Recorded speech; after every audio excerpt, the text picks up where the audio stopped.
Hey guys, tonight we begin in a world where the air was thick with incense and the jungle whispered in Nahuatl. A world where the gods did not live only in the sky, but in every kernel of corn, every feather of a quetzal, and every cup of chocolate. And no, not the chocolate you know, not the smooth, sweet dessert, but a bitter, foaming, sacred potion so powerful it was believed to be a gift from the gods themselves. In the central highlands of ancient Mesoamerica, sometime before the 14th century, a small brown seed was already changing the world. The Theobroma cacao tree, literally food of the gods, grew in the steamy understory of the tropical forest. And the people who lived near it saw more than a fruit. They saw a key. So, before you get comfortable, take a moment to like the video and subscribe to the Moonlight and Sleepless television channel, and I will deliver as you wish. And let me know in the comments, what city are you listening from and what time is it there right now? Now, dim the lights, and as the night stretches on, let's gently step into tonight's journey together. Imagine a silent dawn, broken only by birds and distant drums. A man in ceremonial robe carries a pouch of dried cacao bean shard and fragrant, like miniature relics. He is walking toward the temple courtyard where priests have gathered. This is no marketplace exchange. This is preparation for Xocolatl, a sacred drink reserved for ritual and royalty. To the Aztecs, cacao was not simply consumed, it was transformed. The beans were first roasted, then ground by hand on stone metates, mixed with water, chili, and occasionally maize. But it wasn't complete until it was frothed. Using a special tool, the liquid was poured repeatedly from vessel to vessel, lifted high and allowed to fall until a crown of foam emerged. This foam, the spirit of the drink, was considered the most potent part. It rose to the surface, like breath, from a living thing. Drinking this brew was not casual. It was symbolic, energetic, ceremonial. One of the earliest written accounts, from a Spanish observer in the 16th century, describes Emperor Moctezuma drinking 50 cups a day, not in gluttony, but in reverence. Each cup served in a golden chalice, each sip prepared by his chosen attendants. The word they used was Xocolatl, meaning bitter water. But that translation misses the resonance of it, the way it felt in the mouth and in the blood. It was believed to open the heart and awaken the spirit. One ritual in particular involved offering Xocolatl to warriors before battle. Not only did it provide stamina, it also invoked divine protection. In the minds of the Aztecs, cacao linked the body to Quetzalcoatl, the feathered serpent god of knowledge and wind, who, legend said, gifted the cacao tree to humankind after stealing it from paradise. But cacao's power wasn't just metaphorical. Archaeologists have discovered traces of cacao residue in ancient ceramic vessels dating back to 1900 BCE, far older than the Aztec Empire itself. It suggests that cacao's sacred status was shared by the earlier Olmecs and Maya, making it one of the oldest spiritual beverages in the Americas. Interestingly, the earliest use may not have been as a drink at all. Some scholars propose cacao was first fermented into a ritual alcoholic brew, and only later transformed into the frothy mixture we now associate with Aztec culture. That shift from fermentation to foam marked a change in cacao's spiritual identity, from something you lost yourself in to something that sharpened and lifted you. And the flavor? It was intense, bitter, spicy, no sugar, no milk. To the European palate, it would have been almost medicinal, more like a potion than a pleasure.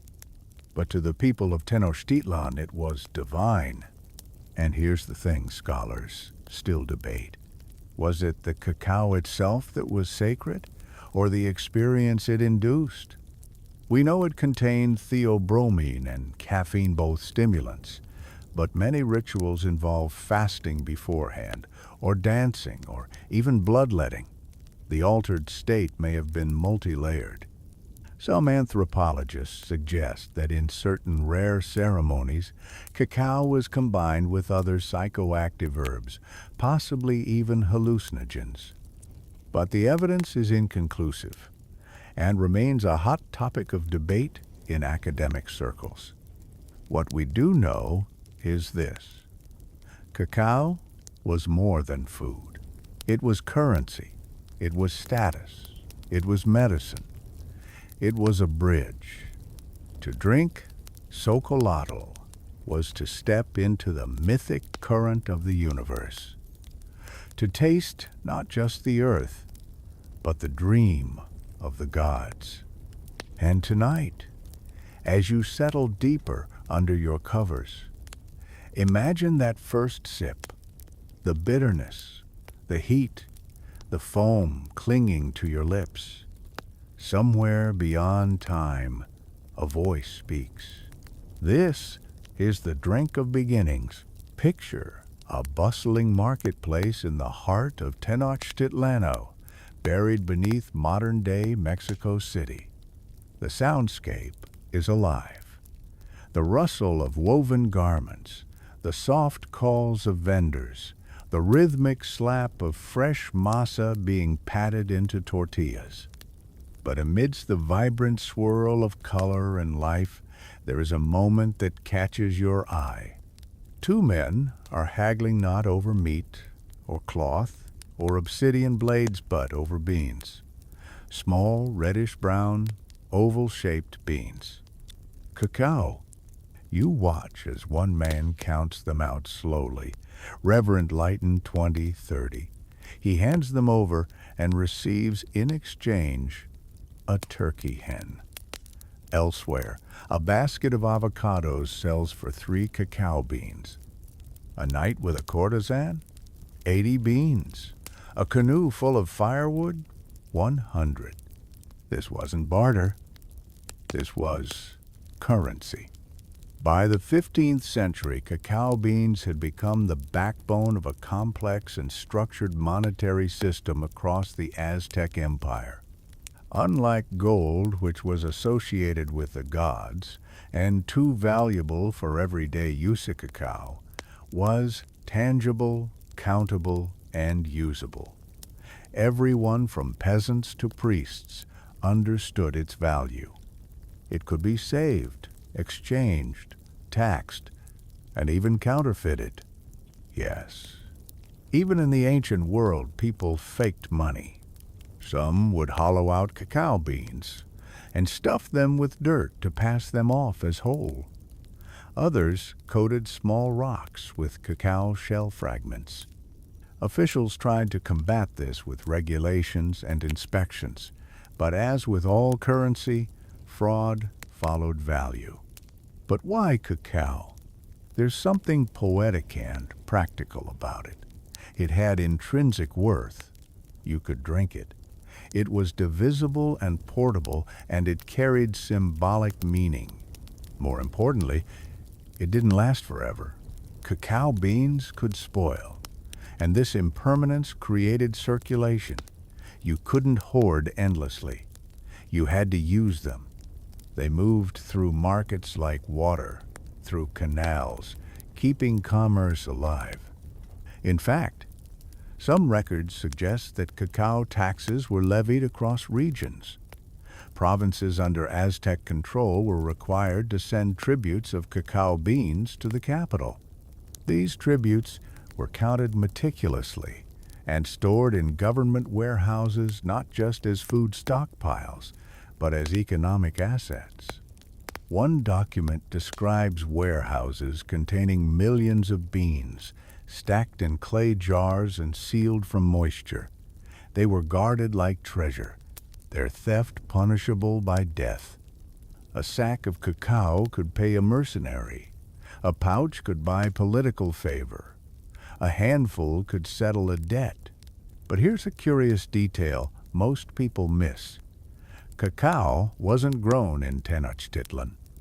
The highland climate was too dry, which meant every bean had to be imported carried by foot or canoe from the hot, humid lowlands hundreds of miles away. This made cacao not just valuable, but logistically powerful. Control the cacao routes, and you controlled the economic arteries of the empire. Some scholars argue that cacao's central role in trade may have shaped political alliances. Marriages between noble houses often involved regions that could supply high-demand resources cacao among them. Thus, cacao wasn't just wealth, it was strategy. And yet, cacao's use wasn't always transactional. In smaller towns and villages, cacao beans were often shared communally used in ceremonies, passed between friends, offered to visitors.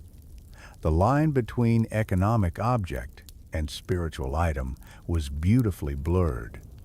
And it is in this blurry space that the soul of the cacao economy truly lived. Interestingly, some anthropologists believe that cacao beans as currency may have created a moral tension in society. How do you assign value to something sacred when the same bean is used in a wedding ceremony and to buy a basket of onions? What does that mean for belief? It's a question scholars still wrestle with today. But the Aztecs seem to understand something we often forget. Value isn't just about scarcity. It's about connection to people, to land, to gods. A cacao bean could be sacred or profane, depending on how and why it was exchanged.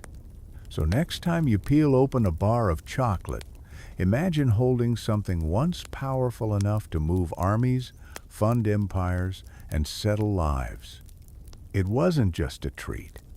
It was a unit of trust. The palace of Moctezuma II rose above the island city of Tenochtitlan, like a jewel set in waterets, courtyards pristine, its pools stocked with fish, its walls painted with deep reds and obsidian blacks. Inside, silence reigned, not out of fear, but reverence. Here, in these airy halls, a drink was being prepared. A drink that only one man, the emperor himself, would consume. It was no ordinary beverage. It was Xocolatl, royal formulation of cacao. And Moctezuma didn't just enjoy it. He believed it sustained his body, sharpened his mind, and connected him with the divine. According to Spanish chroniclers, the emperor consumed up to 50 cups a day, each one different, each one prepared with exacting care. It wasn't glutton, it was ritual, politics, health, and theater wrapped in one. And while many drank chocolate, none drank it like Moctezuma. Servants, usually women trained in cacao preparation, would roast the finest beans, grind them on stone slabs into a dark, oily paste, and mix it with water drawn from sacred wells. Then came the real art: spices, chili peppers for heat, annatto for color, and a curious blend of herbs, seeds, and flowers, many of which we can only guess at today. Some recipes added maca root, thought to energize the body. Others included Xocolatl, a type of wild vanilla, or even Xocolatl, a silky seed used to create a luxurious mouthfeel. But the most mysterious? Huanacaslia, now nearly lost botanical, rumored to induce vivid dreams or heighten one's perception of time. What did all these ingredients do? Historians still argue. Some believe they enhanced stamina. Others say they produced mild psychoactive effects. One hypothesis is that Moctezuma's drink acted as both stimulant and sedative, priming him for both battle and prayer. The emperor never drank chocolate from clay or wood, only golden cups, sometimes discarded after a single use. This wasn't just indulgence, it was performance. The splendor of the cacao ritual reinforced Moctezuma's status as Tlatoanite speaker, the supreme ruler, the living bridge between mortals and gods. Even the act of receiving chocolate was symbolic. Servants would present the cup while kneeling, eyes averted. Moctezuma would sip slowly, deliberately, and never during meals. For the Aztecs, food was sustenance. But chocolate? Chocolate was separate. Some chroniclers even claimed that he consumed chocolate to prepare himself before visiting his harem, sparking centuries of belief in chocolate as an aphrodisiac. Yet others suggest this may have been a European projection romanticizing what was likely a ritual for energy and clarity, not desire. And while Moctezuma's love for cacao is well documented, there's a mystery. No two accounts of his drink are quite the same. Some say it was thick, others say watery. Some say it was served cold, others steaming hot. Even the choice of ingredients varies wildly.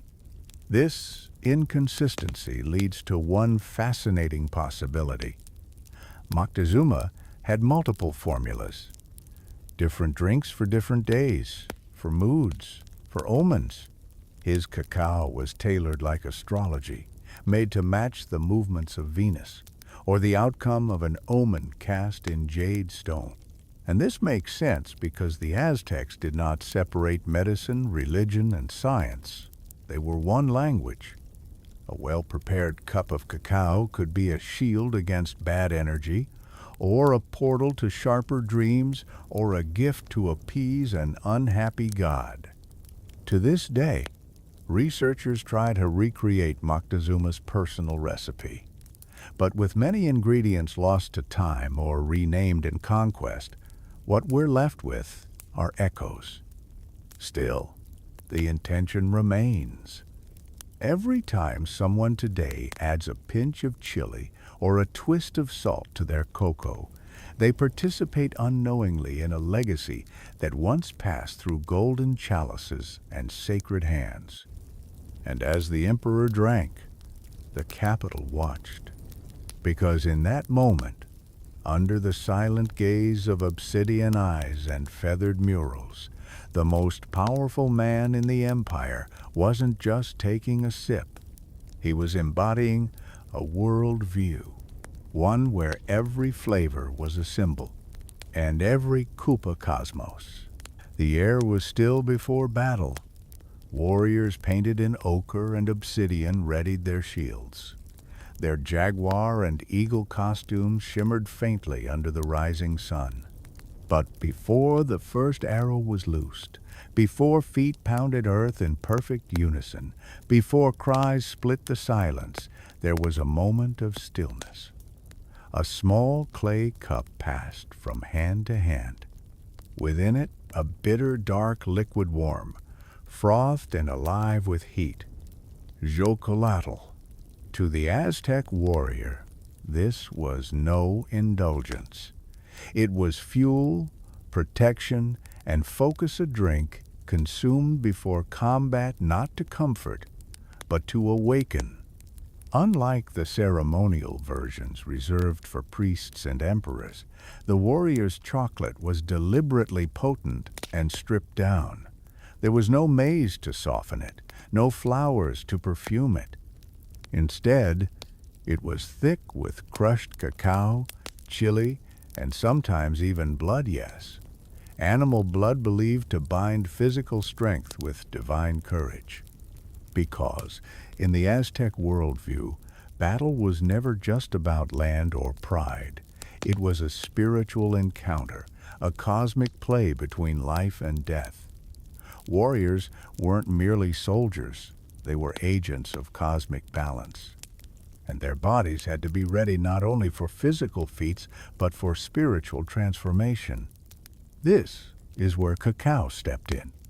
Modern scientists now know that cacao contains both theobromine and small amounts of caffeine, both mild stimulants. Theobromine, in particular, promotes alertness without anxiety.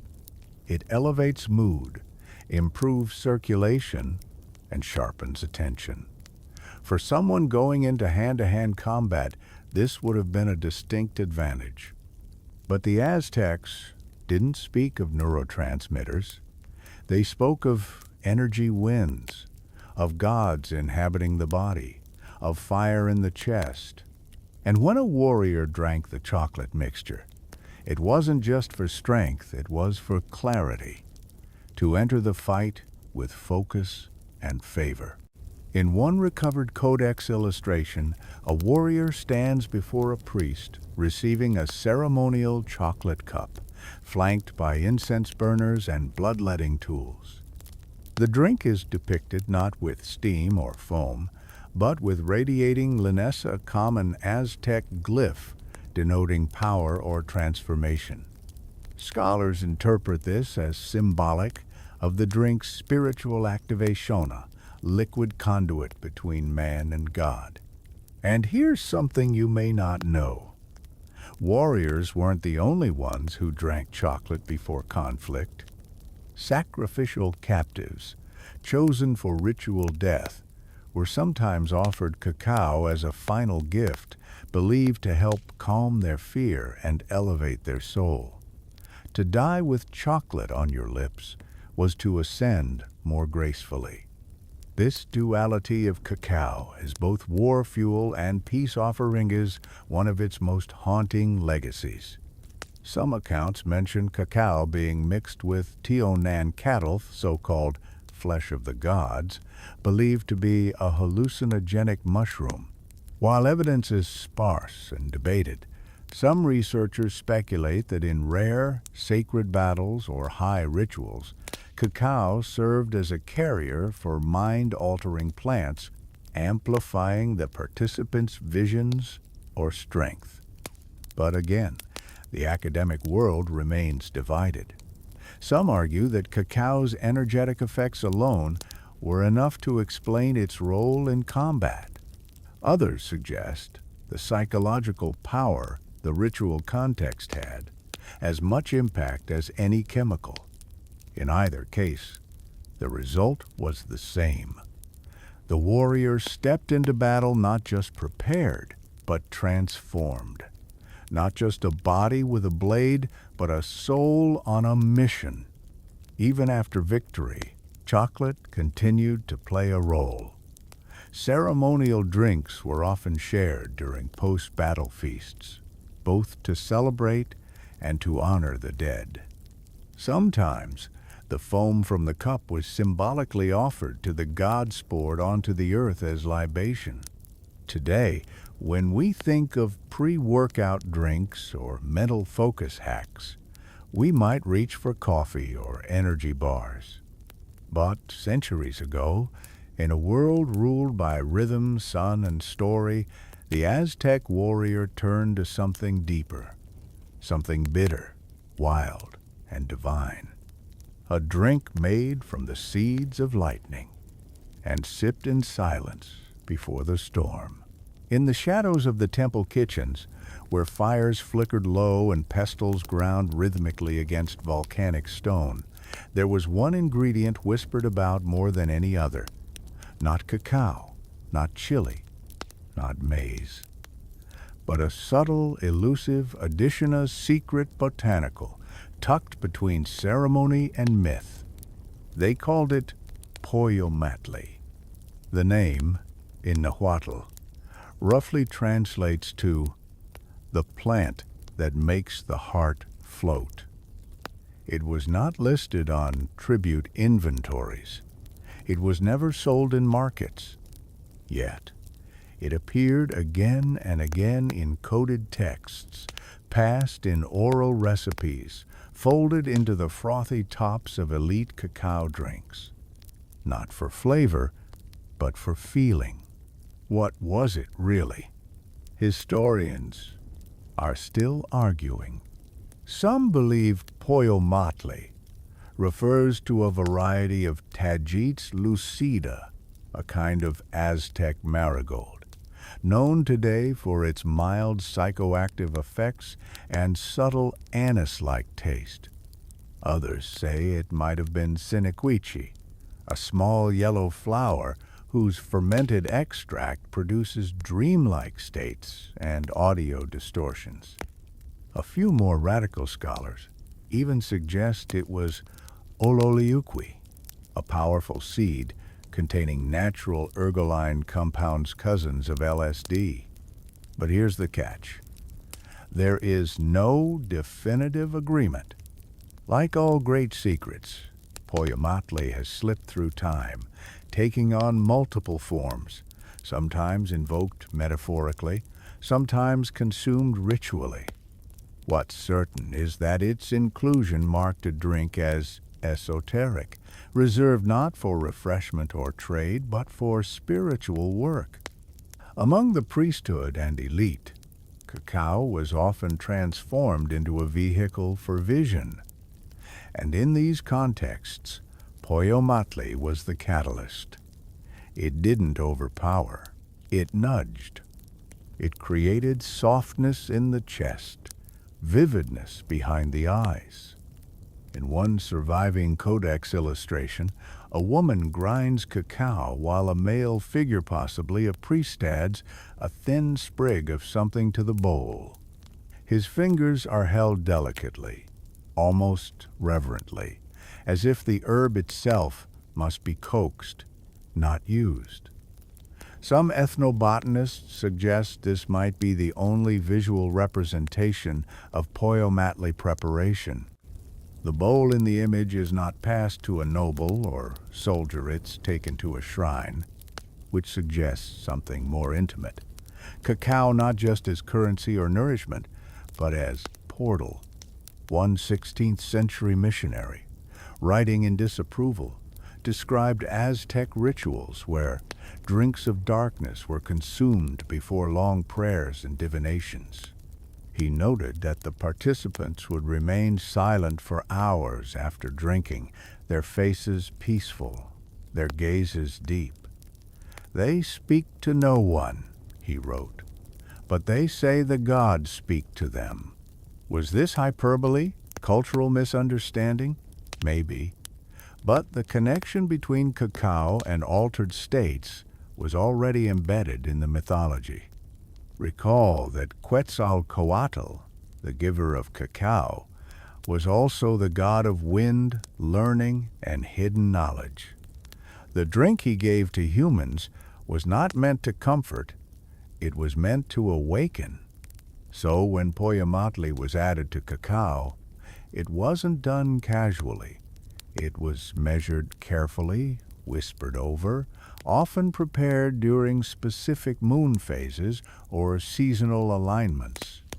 Some traditions even suggest the plant had to be picked before sunrise, while still kissed by dew, to retain its potency. It wasn't about intoxication. It was about clarity through contrast. The bitterness of cacao, the warmth of chili, the grounding touch of maize-end. Then, this strange and subtle element, making the drink not just felt, but remembered. The people who drank it didn't always speak of what they saw, but their art changed. Their prayers grew longer, their decisions more deliberate.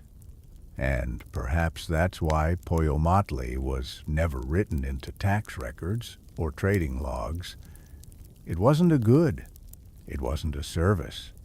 It was a gesture between realms. Even today, in remote parts of southern Mexico, there are whispers of cacao drinks meant for dreams. Healers still pass down blends with unlisted herbs, sometimes used before ceremonies or shared during mourning. A legacy, half buried, half alive. So the next time you sip something warm and bitter, consider this. There may once have been a leaf in your cup, so light it barely touched the surface. A leaf that didn't change the flavor, but opened a door. Imagine a gathering beneath a woven canopy.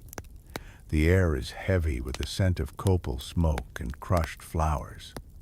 Musicians play low, pulsing rhythms on turtle shells and flutes. Cacao is being prepared slowly, methodically, and soon it will be passed around, but not to everyone. Among the people seated on the ground, a line is drawn. Men sit upright, hands ready. Women, though present, do not drink, not publicly, not in ceremony. Because in the heart of the Aztec Empire, chocolate had rules, and one of them was this: not all were meant to receive it. Tonight, we explore a forgotten thread in the history of Cacao's relationship to gender, taboo, and power. Specifically, why, for many women, chocolate was seen not as nourishment or ritual, but as temptation. While men drank cacao to prepare for battle or connect with the gods, women were often forbidden to partake, especially in large quantities or formal settings. In some temples, it was believed that cacao could stir inappropriate desires or awaken passions deemed dangerous for unmarried girls or young brides. One Nahuatl proverb even warned, "A woman who drinks too much cacao forgets her home." But was it really about the drink?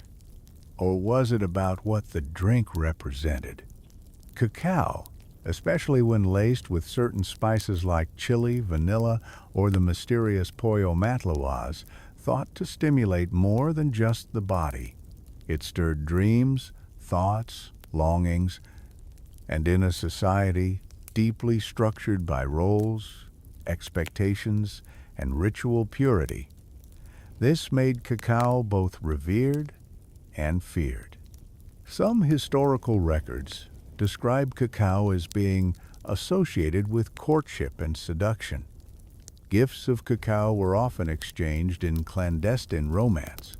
One broken-hearted poem, preserved in oral tradition, laments a woman giving her lover the last of her beans, soaked in tears and cinnamon. In other words, chocolate was not just sacred, it was emotional currency. Still, not all women were excluded. Midwives, healers, and priestesses had access to cacao, especially in private ritual contexts.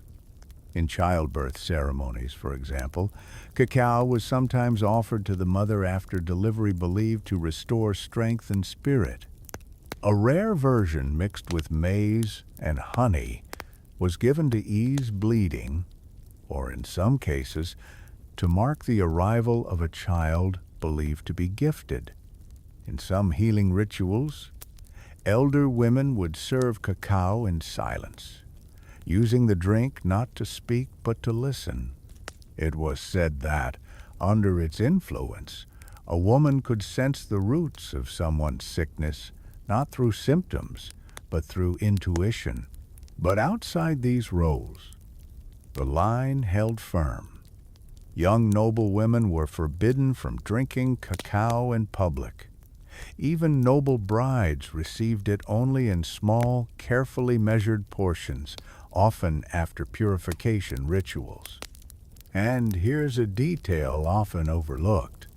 When a woman was allowed to drink cacao, she had to follow different preparation rules. The mix was less spicy, sometimes sweetened with honey, and usually served warm, not cold. Scholars believe these adjustments weren't just culinary. They were symbolis intended to soften the drink's effect, making it appropriate for the feminine constitution as understood in that time. But not everyone followed the rules. In one Spanish court record from the early 1500s, a noblewoman is accused of hosting late-night cacao gatherings. The witness claimed, "The women drank without restraint, laughed too loudly, and wore the flower garlands of intoxication." It was used as evidence of moral corruption, though, notably, the actual crime was never named, just the chocolate. After the Conquest, as cacao was introduced to Spanish society, these old taboos persisted in new forms. In colonial Mexico, upper-class women often drank chocolate daily, but only in private. And when they did, it was often referred to not as cacao, but as el secreto, the secret. Interestingly, some Catholic clergy in the 17th century warned that drinking chocolate might inflame the blood, especially in women. A few bishops even tried to ban chocolate during Mass, claiming it distracted the spirit. And yet, chocolate persisted, quietly, in kitchens, in bedrooms, in the folds of folded cloth and small clay cups hidden under the bed. A quiet rebellion, a hidden ritual, a taste of something unsanctioned. So tonight, as you sip whatever warmth you've brought to bed, think of the women who once sipped in silence, knowing that every taste was a step towards self, towards story, towards something just out of reach. And if chocolate was forbidden, maybe that was only because it always carried the power to change who you thought you were. The temple rose like a staircase to the sky, each level carved with storia serpents, stars, jaguars, gods. At its summit, incense burned thick and fragrant, curling around the obsidian faces of deities. Priests in feathered cloaks moved slowly, deliberately. And at the center of it all, resting in a carved stone vessel, was a cup of chocolate. Not a snack, not a comfort, a sacrament. Tonight, we walk into the sacred interior of the Aztec world, where cacao was not just revered, it was offered to the gods. In the religion of the Mexica, as the Aztecs are properly known, cacao was considered a divine bridge, a way to carry words, gratitude, and even fears into the spiritual realm. It wasn't the only item offered in sacrifice, but it held a special place used in rituals of birth, marriage, war, and death. One of the most striking uses of cacao was during the Tlacaxepeolizli, or Feast of the Flayed Men, a springtime festival dedicated to Xiptotec, the god of renewal and transformation. While most popular attention has focused on the festival's more violent aspects, what's often overlooked is the preparation phase, in which cacao played a key role. Before the main rites, priests and participants would undergo days of fasting, prayer, and ceremonial cleansing. As part of this process, they drank a cacao-based mixture laced with flower petals, annatto, and ground maize. It wasn't intended to alter the mind, but to purify the body and spirit, making one worthy to witness or partake in sacred actions. During other seasonal ceremonies, cacao was offered directly to statues of gods stored at their feet, or brushed onto their lips using bundles of ceremonial feathers. Some records describe chocolate being frothed with human blood, usually from voluntary bloodletting, as a way of blending the sacred seed with the sacred life force. This wasn't brutality, it was cosmic reciprocity. To the Aztecs, life itself was a loan from the gods, and the only way to maintain balance was to give back not just with prayers, but with something of deep meaning. And cacao, believed to be a gift from Quetzalcoatl himself, was among the most precious gifts to return. In smaller shrines, away from the grandeur of the capital, cacao was used in divination rituals. Shamans and priestesses would pour small amounts into bowls, observing the foam, the way it moved, the direction it split. They believed the behavior of the foam could reveal omens, answer questions, or confirm the will of the gods. Sound strange? Well, even today, cultures across the world practice similar forms of fluid divination, tea leaf reading in Asia, wine bowl scrying in parts of Europe, coffee ground reading in the Middle East. In this sense, the Aztec cacao ritual was part of a global intuition that liquids can carry meaning, that patterns reveal messages. And yet, not all scholars agree. Some argue that the ceremonial role of cacao has been overstated by Spanish chroniclers, who often misunderstood or exoticized native practices. Others insist the accounts are accurate but incomplete, missing the more nuanced, everyday spiritual uses that didn't involve temples or pageantry. In one fragment of oral tradition recorded in the 20th century, an elderly Nahua woman describes how, as a girl, she watched her grandmother whisper into a bowl of chocolate before sunrise, asking the ancestors for guidance. She wasn't a priestess, just a grandmother with a gift. And the cacao? It was a medium, not to consume, but to speak through. So while many of us today associate chocolate with celebration birthdays, Valentine's Day, comfort food in the world of the Aztecs, it was celebration too, but of a different kind. Not indulgence, but alignment. Each offering of cacao was an act of balance, a thank you, a plea, a prayer, a song poured out bitter and warm, carried by foam into the mouths of gods. And in that moment, for the people who made and gave and drank it, chocolate wasn't something to enjoy. It was something to believe in. The year was 1519. Spanish ships, heavy with iron and ambition, anchored off the shores of the Yucatan Peninsula. From them stepped men wrapped in unfamiliar fabrics, carrying steel blades and speaking a language that sounded like broken thunder. They were conquistadors.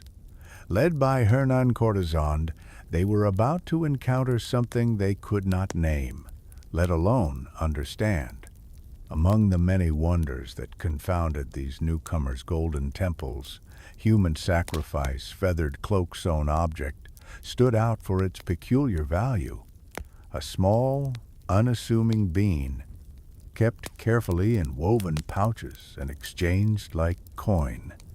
Cacao. It puzzled them. They wrote letters to Spain filled with awe and confusion. Why were these people using nuts to buy clothes? Why did the emperor drink a black bitter water so often? Was this some kind of exotic coffee?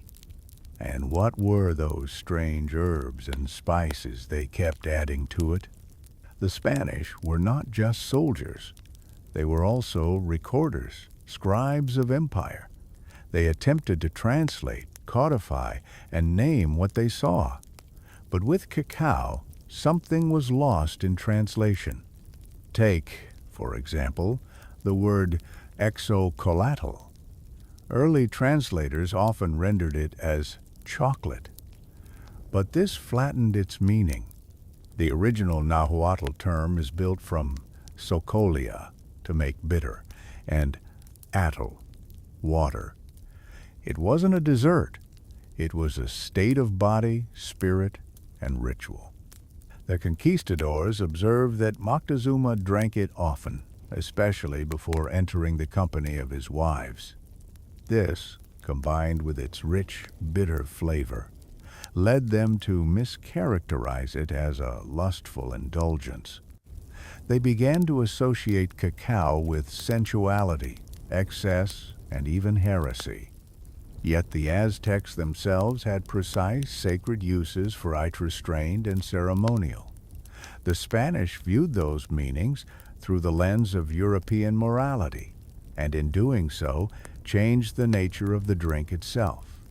In one diary, a soldier describes drinking cacao prepared by indigenous servants. It had no sweetness, but many herbs, and made my chest burn like fire. He refused a second cup. So when the Spanish began bringing cacao back to Europe, they altered it to fit their tastes and beliefs. Sugar, milk, cinnamon, all ingredients unknown in Mesoamerica, were added to tame the bitterness. Cacao's divine or mystical elements were dismissed or forgotten. Its complex ritual context were erased, and in their place stood a new identity: chocolate, the luxury. But the confusion didn't stop with taste. European botanists and herbalists, unfamiliar with tropical plants, struggled to understand the full recipe of traditional cacao drinks. Many of the Aztec herbs used in cacao were either unidentifiable or labeled with vague terms like flor or verde polvo. Some were outright misidentified. One 16th century Spanish herbalist claimed that cacao was cousin to cinnamon, simply because both were dark powders. Others believed it to be a cousin of coffee, even though coffee wouldn't reach Europe for nearly another century. In this confusion, cacao became a symbol of the New World's mystery. Poets wrote verses about its darkness. Clerics questioned whether it broke religious fasts. Apothecaries argued over its health effects. It was said to inflame the liver, yet soothe the nerves, to excite the blood, yet cool the brain. One monk declared it a devil's drink that wears the robe of the saints. And here's where history becomes especially curious. The very misunderstanding of cacao helped it spread. Stripped of its sacred associations and recast as exotic, decadent, and even a little dangerous, chocolate fit perfectly into the European imagination. It was the unknown, now tamed. The bitter, made sweet. The foreign, made fashionable. And yet, through all these changes, one thing remained: its power to affect the body. People didn't just taste chocolate, they felt it. So, even if the Spanish misunderstood the rituals, even if they swapped Poyomatli for cinnamon, even if they forgot the foam and drank it from porcelain, the body remembered, and so did the drink. Picture a wooden table in a Spanish villa in Seville, early 16th century. The afternoon light slips through narrow shutters. A silver cup is placed carefully in front of a noblewoman draped in silk. Steam rises not much, but enough to carry a fragrance that turns heads.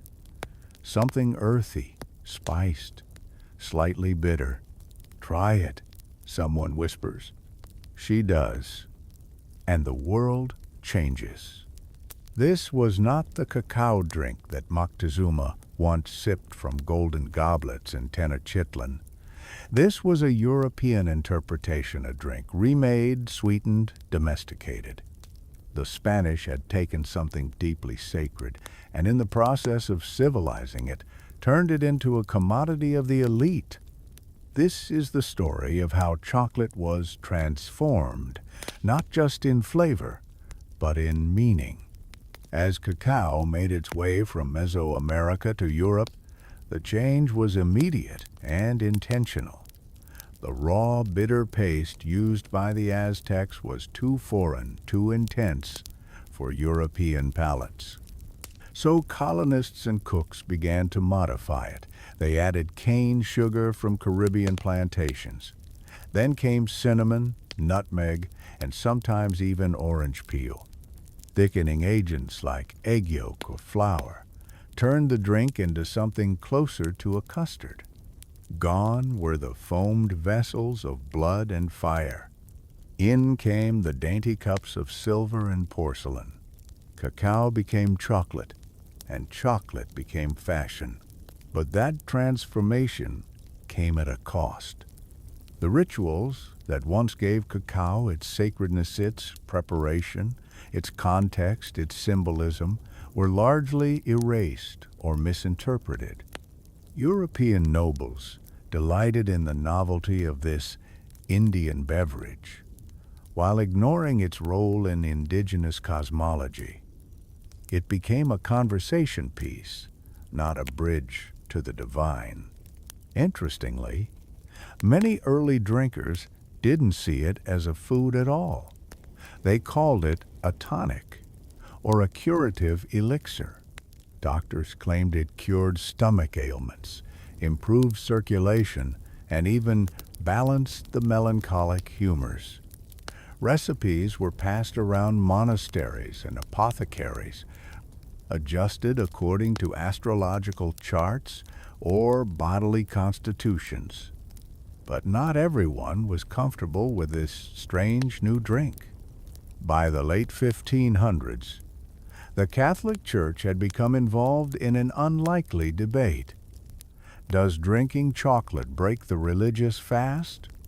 Some priests argued that because chocolate was consumed as a liquid, it was closer to water or broth, and thus permissible. Others argued that its richness made it sinful. This wasn't just a matter of diet, it was a matter of doctrine.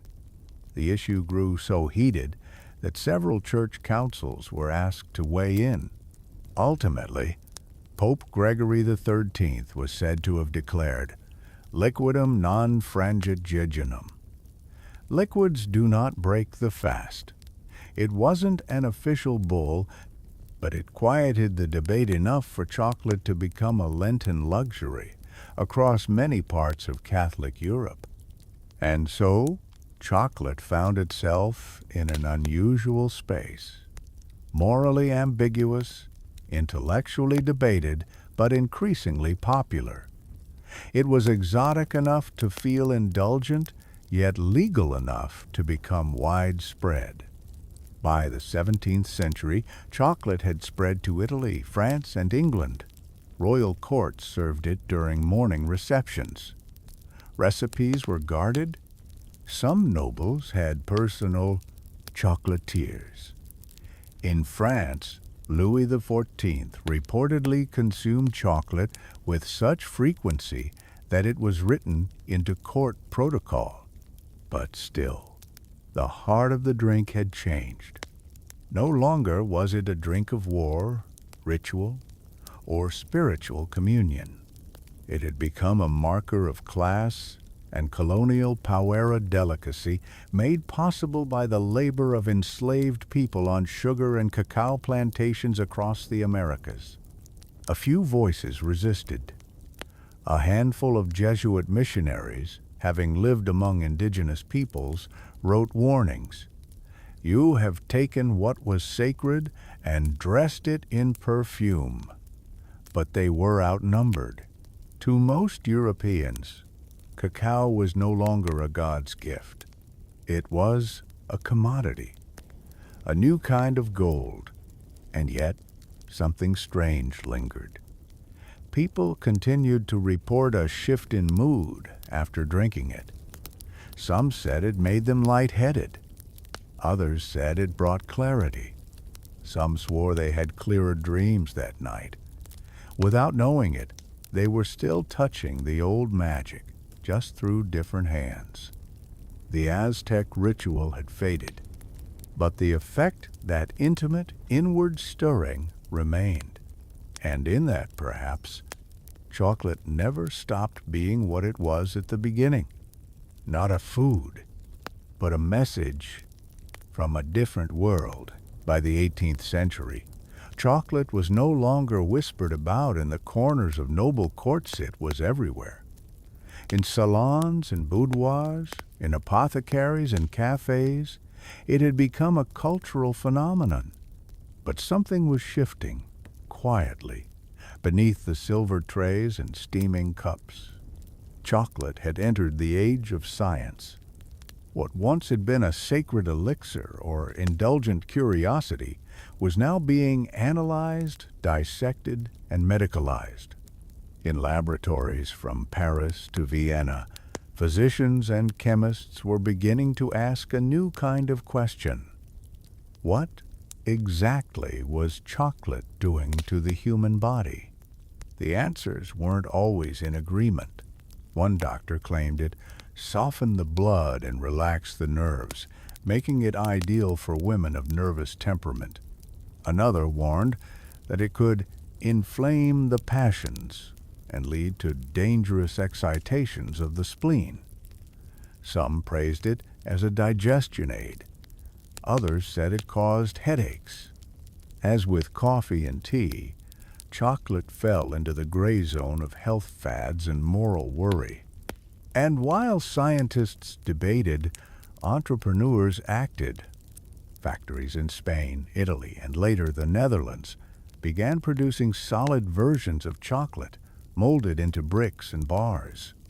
No longer just a liquid, chocolate was being standardized, its preparation made uniform, its consumption democratized.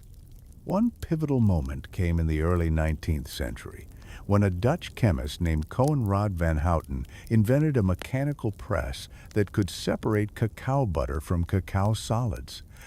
This allowed chocolate to be sold in powdered form, easier to mix, cheaper to ship, and far more versatile. And just like that, the bitter, foaming Aztec drink had transformed once more into a mass-market product. But something curious happened alongside this industrial boom. As chocolate became more common, its mysteries re-emerged not in temples or courts, but in scientific journals and botanical archives. Researchers began to isolate active compounds in cacao, discovering two in particular, caffeine and theobromine. The former, well known from coffee, provided energy and alertness.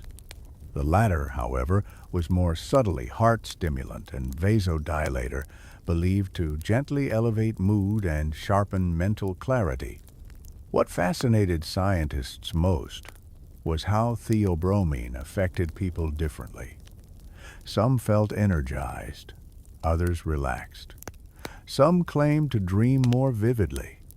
The variability led to a question that persists today. Was there more going on in cacao than chemistry could explain? Some fringe researchers in the late 1800s even proposed that cacao might have neuroactive properties still unidentified. A few suggested cacao could enhance mental connection between dream and waking life. Their ideas were ridiculed in academic circles, but quietly, artists and mystics listened. Meanwhile, European chocolatiers were blending cacao with new ingredients, mint, orange peel, even opium-laced sugars in some French apothecaries. Chocolate became not just a product, but a platform for experimentation, where alchemy and appetite intersected.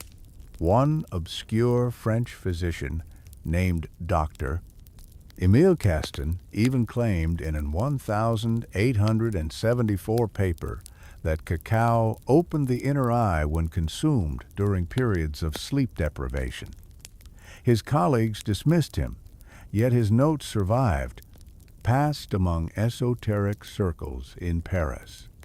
And here, history folds in on itself, because centuries earlier, Aztec priests had said much the same, that cacao, when consumed with discipline and intention, could create clarity in twilight states, allowing one to see the gods between the hours. Scholars today remain split on whether these effects are physiological, psychological, or symbolic.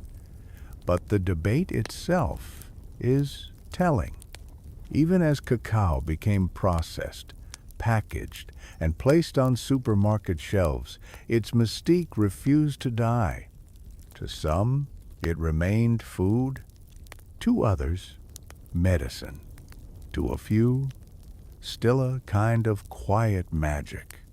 Perhaps that's why, even now, when we sip a dark, unflavored chocolate brew, something ancient stirs, a memory we don't remember having, a taste that feels less like flavor and more like language. The science may strip it down to molecules, but the soul? It still listens for the whisper in the foam. In the mid-19th century, across the Atlantic, another transformation was underway. While Europe refined chocolate into a polished luxury for the aristocracy, North America was industrializing it and, in doing so, reshaping its meaning once more. This was the birth of modern chocolatey, the kind we unwrap today, wrapped in foil and sealed in marketing dreams. It began quietly enough. A few entrepreneurial minds, inspired by European developments, began building chocolate factories in the U.S. and Canada. These weren't temples to taste or ritual. They were machines, systems, conveyor belts humming with repetition. Cacao beans were no longer roasted over sacred flames. They were tumbled in industrial dryers and ground by mechanized rollers. And perhaps no name looms larger in this shift than Milton S. Hershey. The story of Hershey's rise reads like a fable. Born in rural Pennsylvania in 1857, he failed at multiple businesses before discovering success with caramel. But it was chocolate that captured his imagination. After a visit to the 1893 World's Columbian Exposition in Chicago, he saw German chocolate-making equipment for the first time. He made a decision that would change history. He bought the machines. Soon after, he built not just a chocolate company, but a town. Hershey, Pennsylvania, was envisioned as a kind of utopia. Homes for workers, schools for their children, cultural centers, trolleys. At its heart, a factory that could produce thousands of chocolate bars a day. Chocolate was no longer a rare luxury, or a priest's potionee, was now a symbol of modern life. Sweet, stable, wrapped in uniformity. But to make chocolate truly mass market, two things had to change: taste and price. European dark chocolate, with its bitter edge and earthy density, didn't appeal to every American palate. So American manufacturers sweetened it further, added milk, smoothed its texture, diluted its density.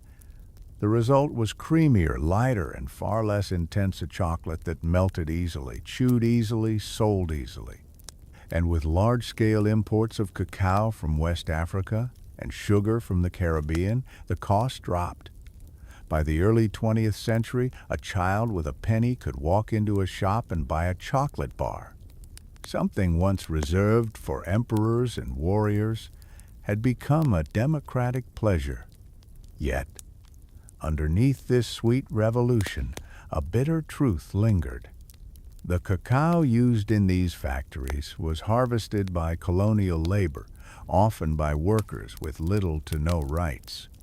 In parts of Ghana, Ivory Coast, and São Tomé, reports emerged of child labor, exploitative conditions, and forced work.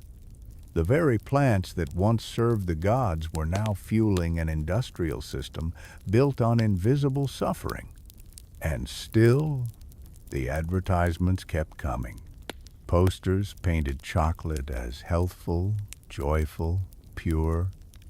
Soldiers received it in ration kits during world wars. Children associated it with holidays. Lovers gave it on Valentine's Day. It entered the bloodstream of the modern world as comfort, reward, and nostalgia. Yet all the while, some asked, had something been lost? Writers, poets, and food historians began tracing the lineage backward from Hershey to Van Houten, from Van Houten to Cortez, from Cortez to the Mexica. And in that reverse journey, they found echoes. A few avant-garde chefs tried recreating ancient Xocolatl. Small-batch chocolatiers experimented with Aztec-inspired infusions, chili, corn, native flowers. A quiet movement emerged, seeking not just flavor, but memory. Meanwhile, scientists continued uncovering what the ancients already seemed to know. Cacao affects mood, cognition, even cardiovascular health. But despite decades of research, one thing remains elusive. Why does cacao make people feel seen? No chemical diagram can explain it. No marketing jingle can name it. But across generations and continents, the effect is unmistakable. A sip of real dark chocolate teminally processed, intentionally made can still quiet the world, just for a moment. It can slow time, and in that pause, the past flickers through. Jaguar warriors, whispering priestesses, steaming stone bowls. The chocolate bar may now come from a vending machine, but inside it, if you listen closely, is the sound of grinding stones, the murmur of a ritual, the hush before the offering. In a quiet village on the southern edge of Oaxaca, a woman sits cross-legged on a woven mat. Her hands move rhythmically, slowly, as if guided by something older than memory. In front of her, a flat volcanic stona Matate holds a dark, fragrant paste. The air smells of roasted cacao, spices, and wood smoke. This is not for sale. This is not performance. This is tradition alive. Tonight, we step away from factories and branding, away from the machinery of mass production. We return to the roots, to the kitchens, to the women who never stopped making chocolate the ancient way. In many indigenous communities across Mexico and Central America, cacao never lost its soul. Long after the fall of Tenochtitlan, after the Conquest, after borders and brand chocolate remained ritual. Passed down through hands, not textbooks. Made not with recipes, but with memory. The process begins with roasting. Not in ovens, but over open flame. Beans are stirred in clay comals until they pop and darken. Then, the pilinga tactile meditative task. Fingers separating husk from seed, listening for the right sound, watching for the right sheen. Then comes the grinding. Not electric, not fast. Just pressure, rhythm, and time. The cacao is ground with spices, sometimes cinnamon, sometimes chili, sometimes pixel, the roasted seed of the mamey fruit used for body and aroma. Each family has its own blend. Some add roasted maize to thicken it. Others add a hint of Rosita de Cacao, a sacred flower known to bloom near cacao trees, used since pre-Hispanic times to anoint both drink and dead. There are no exact measurements. Just feel. Just taste. Just the way grandmother used to do it. And here's the beauty. Even in places where Western chocolate dominates, this older form never completely vanished. In markets from Chiapas to Guatemala, you can still find women selling hand-molded chocolate discs meant not to be eaten like candy, but to be dissolved into warm water and frothed by hand with a wooden whisk called a molinillo. And when the foam rises, there's no mistaking it. It's not just a drink, it's a return. In some villages, cacao is still shared during major life events, births, marriages, deaths. It's still offered to saints and ancestors. It's still consumed slowly, often in silence, sometimes with a whispered prayer folded into each sip. Anthropologists call this cultural persistence, the endurance of ancestral knowledge despite colonization, modernization, and globalization. But for the people who live it, it's not resistance, it's rhythm. And yet, this rhythm is fragile. Climate change is affecting cacao yields. Younger generations are pulled towards cities and different futures. Industrial chocolate floods, rural markets, cheaper and easier, even if less meaningful. Some fear that the matate will one day grow cold, that the hand-frothed cup will be forgotten. But not all is fading. There's a growing movement, both local and globalto, protect these traditions. Community cooperatives, culinary schools, and even international slow food networks have begun documenting and supporting these ancestral cacao practices, not to fossilize them in museums, but to keep them alive in kitchens. One Zapotec elder, when asked why she still makes chocolate by hand, said, "Because when I grind, I remember my mother, and when I drink, I remember who I am." There is something profound in that, something that no factory or recipe can replicate. And perhaps that's the quiet secret of chocolate's enduring magic. Not just its chemistry, not its sweetness, but the memory of hands, the weight of stone, the silence of preparation.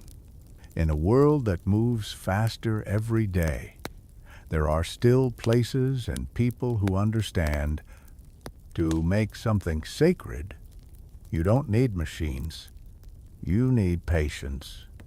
You need story. And you need a little bitter in the cup. The cacao tree does not rush. It grows quietly, humbly, beneath the forest canopy's slender trunk, glossy leaves, pods like lanterns hanging from its bark. It does not bloom in rows. It does not thrive in harsh light. It asks for shade, warmth, moisture, and time. Tonight, we turn our attention to the tree itself. Not the drink, not the ritual, but the living organism behind it all. Because if chocolate is a message, then Theobroma cacao is the messenger. Native to the humid lowlands of Central and South America, the cacao tree has grown in mysterious partnership with its environment for thousands of years. Unlike crops like corn or wheat, cacao resists standardization. It's finicky, vulnerable, dependent on careful ecological balance. Botanists classify cacao into several varietals: Criollo, Forastero, and Trinitario, each with its own flavor profile, yield, and resilience. Criollo, the most ancient and delicate, was revered by the Mayans and Aztecs alike for its complex notes: fruity, floral, sometimes almost spicy. But it's also the hardest to grow. Forastero, hardier and more productive, became the industrial favorite. It dominates global supply, but lacks the depth of flavor that traditional cacao lovers seek. Trinitario, as the name suggests, is a hybrid born of colonial experimentation on the island of Trinidad. Yet, even today, no two cacao trees are quite the same. Each pod takes 5 to 6 months to ripen, each flower of which there may be thousands relies on tiny midges to pollinate. Only a handful become fruit. The trees are prone to disease, sensitive to temperature changes, and deeply dependent on biodiversity. That's where the problem begins. In the drive to produce more chocolate at lower cost, many cacao farms became monocultures, vast fields of identical trees, stripped of forest neighbors, over-fertilized, over-managed. These plantations may yield more, but they are far more vulnerable to pests, fungi, and environmental stress. In 2018, scientists warned that cacao could face significant decline by 2050 if climate trends continue. Rising temperatures, shifting rainfall, and soil degradation threaten the regions where cacao naturally thrives, particularly in West Africa, which now produces over 70% of the world's supply. So what happens when the world's favorite comfort food collides with climate collapse? Some researchers are exploring genetic modification, hoping to create more disease-resistant trees. Others focus on agroforestry, encouraging cacao farmers to plant in mixed forests that mimic the tree's natural habitat. These systems restore soil, protect pollinators, and yield beans of higher quality. Still, the industry is at a crossroads. Do we continue chasing quantity at all costs? Or do we remember that cacao is not a machine part but a forest creature, deeply woven into ancient ecosystems and human memory? Curiously, this very question mirrors the one posed by indigenous cultures for centuries, not just how to consume, but how to live in relationship with cacao. The Mayans, for instance, believed that cacao trees had spirits.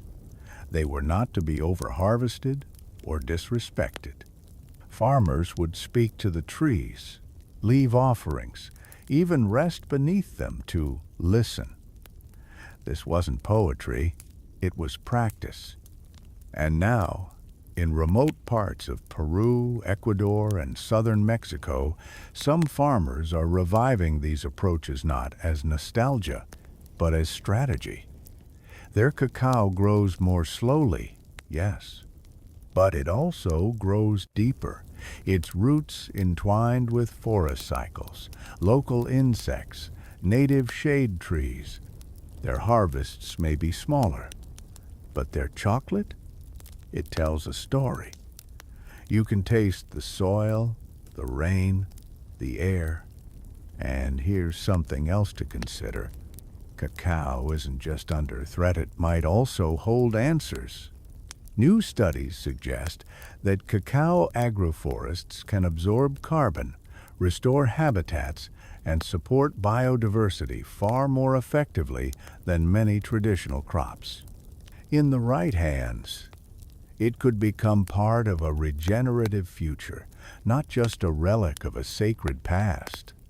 So as we unwrap our next piece of chocolate, whether from a luxury brand or a humble market bar, perhaps we can take a moment to remember. Somewhere, a tree waited years to speak to you. It offered its fruit slowly, silently, without spectacle. And through the hands of harvesters, roasters, grinders, and brewers, it arrived, in your cup, in your hand. A gift that only grows when we slow down enough to receive it. Deep in the archives of colonial records, hidden between tax ledgers and missionary letters, lie scattered fragments of something harder to measure: memory. Not the kind written in ink, but the kind whispered between generations, the kind kept alive in kitchens, in dreams, in taste. Tonight, we follow that thread knot of empires or emblems, but of the aftertaste of exile, and how the people who lost cacao's world found ways to carry its soul across oceans. After the fall of the Aztec Empire, cacao-like maize, amaranth, and many sacred foods underwent violent transformation. It was repurposed, renamed, rebranded. Yet for the descendants of the cultures that first cultivated it, it remained more than a commodity. It became a memory, a link, a quiet act of resistance. Many indigenous groups across Mexico and Central America held on to ritual cacao traditions, even when doing so was discouraged, even punished. They passed down family recipes orally. They prepared cacao during saints' days that overlapped with older harvest festivals.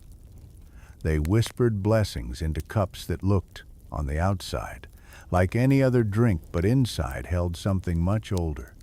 In Guatemala, the quiche and quiche, Maya continued to use cacao in spiritual ceremonies, blending it with prayer, dance, and ancestral invocation. The rituals were often private, protected within communities, hidden from colonial gaze.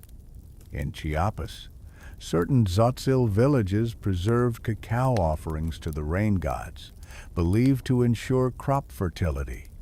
In these ceremonies, cacao wasn't drunk for flavor, it was poured into the earth, offered to the spirits of place. Even today, in parts of southern Mexico, there are night vigils where families gather to honor their dead with cups of warm cacao placed on altars beside candles, flowers, and photographs. This isn't history. It's now. But this preservation did not remain confined to the Americas.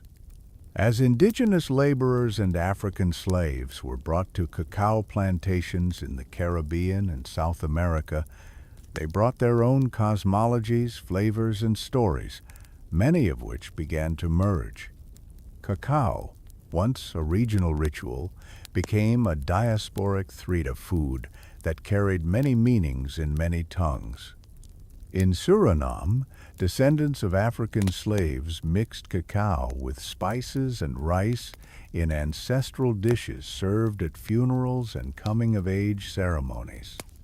In Haiti, Vodou practitioners used cacao drinks in certain rites, sometimes to open the spirit, sometimes to feed the LWA or spirits.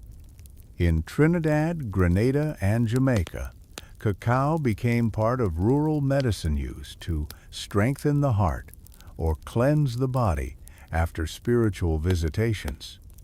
The colonial powers may have traded chocolate as a luxury, but in kitchens and healing rooms it retained its sacred undertones.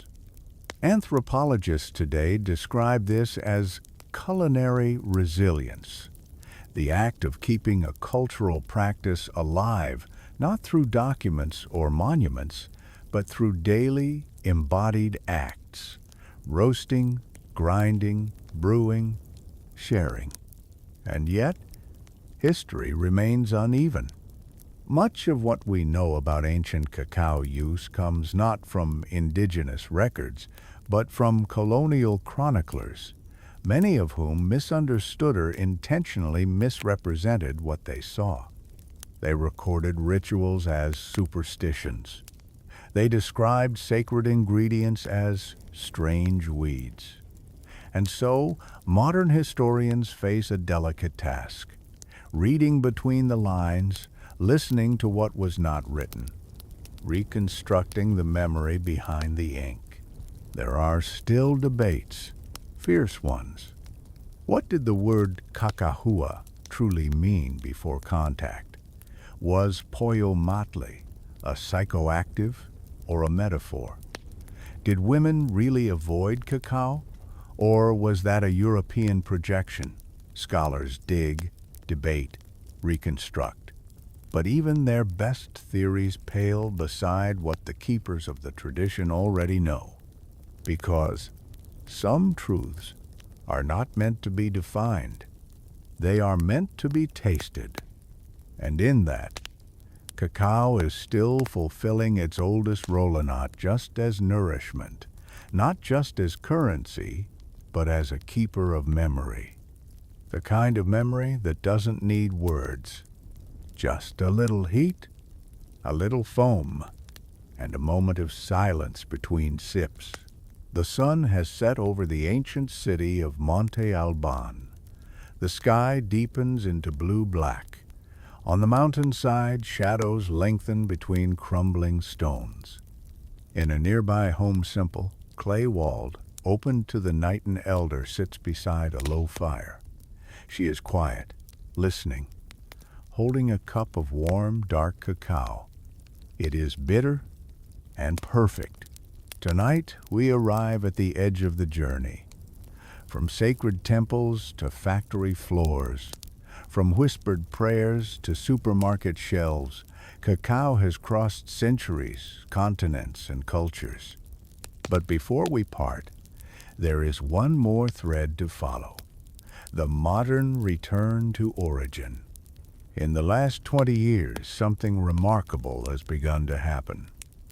Across the Americas, Europe, Asia, in cities far removed from tropical climates, people are beginning to ask a simple but profound question. What did chocolate used to mean? Out of this question, a movement has emerged. A slow, quiet return to the roots of cacao, not just as a flavor, but as a storytelling medium, a ceremony, a practice of presence. You may have seen it. Cacao circles, often hosted in yoga studios, retreats, or open-air gatherings. These events involve people sitting in intentional silence, drinking pure, unsweetened cacao, and sharing stories or intentions. It sounds new, but it's not. It's an echo of what has always been. Some Indigenous leaders welcome this revival, offering guidance and support. Others voice concern, cautioning against the appropriation of rituals removed from their cultural, linguistic, and spiritual context. Cacao is not therapy, one Mayan elder once said. It is spirit. You don't just consume it, you enter into relationship with it. And that's the core. The deeper meaning of cacao, hidden under layers of commerce and comfort, has always been relational. Not just what it does to you, but what it asks of you. To be present, to slow down, to listen. This shift has even made its way into agriculture. New generation chocolatiers are forming direct partnerships with smallholder farmers in Ecuador, Belize, Colombia.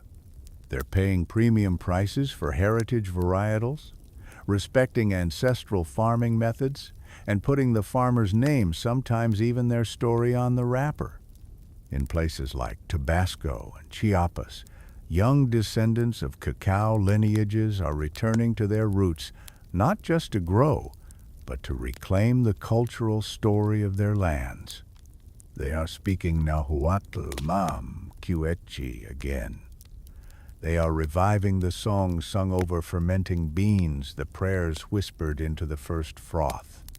And across kitchens, ceremonies, and digital spaces, People are rediscovering what it means to sit with a warm cup of chocolate and feel something deeper than taste, something closer to memory, something that perhaps cannot be fully explained, because cacao has always lived in that borderland, between food and feeling, between history and dream, between body and spirit.